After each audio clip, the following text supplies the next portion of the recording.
आपसे आज मैंने कुछ बातें भी करनी है और वो बातें आपकी जिम्मेदारी होगी कि आपने कौम के हर फर्द तक पहुंचानी है।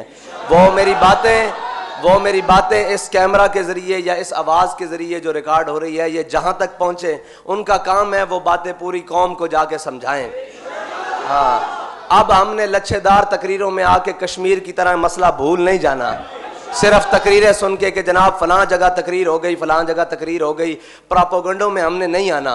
हमने आंखें खोल के रखनी है, जिस तरह हमारे कायद हमारे दिलों को हुजूर की मोहब्बत के लिए खोल के गए हैं ना, कि कोई भी मोहब्बत की बात करेगा क़यामत तक इस मिंबर पर खड़े होकर या किसी भी मिंबर खड़े होकर, तो सबसे पहले लब्बैक वालों के हाथ बुलंद होंगे कि ताजदार खत्म नबूवत।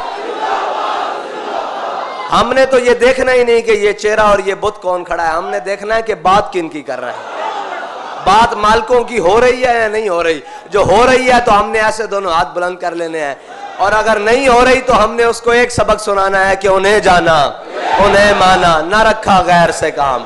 हम तुझे गैर समझते हैं इसलिए कि तू मेरे आका मौला की बात ही नहीं कर रहा, और जो कोई बात करेगा हम उसके पीछे हाथ बांध के खड़े हो जाएंगे। जो अमलन भी करके दिखाएगा कि मैं हुजूर की नामुस के लिए ये अमल कर रहा हूं, ये मैं अमलन ये चीज कर रहा हूं, सिर्फ बातों से नहीं बात बनेगी। बातों से उस्ताद साहब फरमाए थे हुण गल्लां नाल काम बड़ा अगे वध गया, हुण करके विखाना पेगा। फरमाते सन एक गल्लां असीं काफी देर दे सुनदे आ रहे हैं, साडे कायद ने सानू हर गल करके विखाई तां असां उन्हां नू मन्निया ना।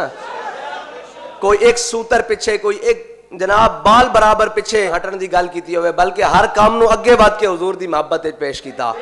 इस वास्ते असां हुण किसे लच्छेदार तकरीरां च और किसे जनाब मुतासिर कुन अल्फाज दे अंदर आके हुजूर दी नामूस दे उत्ते कोई दूसरी राय नहीं रखनी।